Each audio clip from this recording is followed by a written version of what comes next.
Filipi 1 ayat 15. Ada orang yang memberitakan Kristus karena dengki dan perselisihan. Tetapi ada pula yang memberitakannya dengan maksud baik. Apa yang dimaksud dengan memberitakan Kristus karena dengki dan perselisihan? Kamsia Muse. Nah, untuk ini kita perlu mengetahui konteks daripada penulisan jemaat di Filipi ini. Konteksnya perlu kita ketahui. Nah, ini kan konteks Filipi 1 ayat 15. Kita perlu melihat ayat lanjutannya. Perhatian ya. Ada orang memberitakan Kristus karena dengki dan perselisihan, tetapi ada pula memberitakannya dengan maksud baik. Mereka ini memberitakan Kristus karena kasih.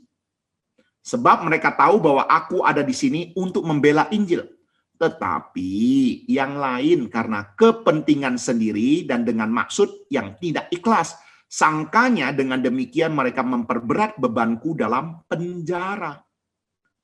Tetapi tidak mengapa, sebab bagaimanapun juga Kristus diberitakan baik dengan maksud palsu maupun dengan jujur. Tentang hal itu aku bersukacita dan aku akan tetap bersukacita. Nah, ayat 17 memberitahu kepada kita. Ini menjelaskan apa yang terjadi di dalam ayat 15. Bahwa ada orang yang memberitakan Injil, tujuannya apa? Untuk memperberat beban Paulus di dalam penjara. Wah, ini sesuatu artinya apa? Mempergunakan pelayanan untuk memperberat beban daripada Paulus di dalam penjara. Artinya apa? Bukan tidak mungkin selama Paulus ada, pamor mereka menurun atau pamor mereka tidak bisa menonjol. Tetapi ketika Paulus berada di dalam penjara, mereka giat melayani.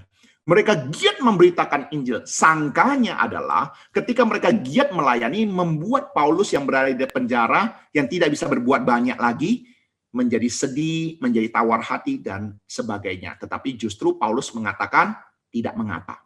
Sebab bagaimanapun juga, Kristus diberitakan, baik dengan maksud palsu maupun dengan jujur, tentang hal itu aku bersukacita. Dan aku akan tetap bersukacita. Kenapa? Nah, ini sesuatu yang harus kita perhatikan. Orientasinya kerajaan Allah, bukan diri sendiri. Rasul Paulus bisa menerima kondisi ini, dia rela dilukai, dia rela disakiti, dia rela menderita, asal kerajaan firman Tuhan benar-benar diberitakan. Itu sudah jauh lebih baik. Karena tujuan hidup daripada Rasul Paulus sendiri pun adalah untuk kerajaan Allah. Saya rasa ini sesuatu yang cukup indah dalam diri Paulus yang bisa kita teladani, ya. Tapi kita juga bisa melihat memang benar ada orang yang karena perselisihan mereka giat memberitakan Injil, tapi tujuannya di balik itu untuk mungkin untuk memperberat ya beban daripada orang lain. Nah, tetapi bagi Paulus ini sesuatu tetap ya artinya sesuatu yang indah lah gitulah ya. Asal firman Tuhan diberitakan dengan benar, kerajaan Tuhan disebarluaskan. Artinya apa?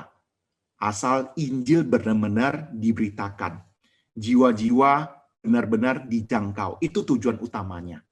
Ya, Tuhan Rasul Paulus siap kalau memang dia menderita, kalau jiwa-jiwa satu persatu dibawa untuk menerima Yesus Kristus sebagai Tuhan dan Juru Selamat, dia pasti bersukacita. Ya, ini sesuatu yang perlu kita sama-sama simak dan perhatikan. Jadi itu pemahamannya.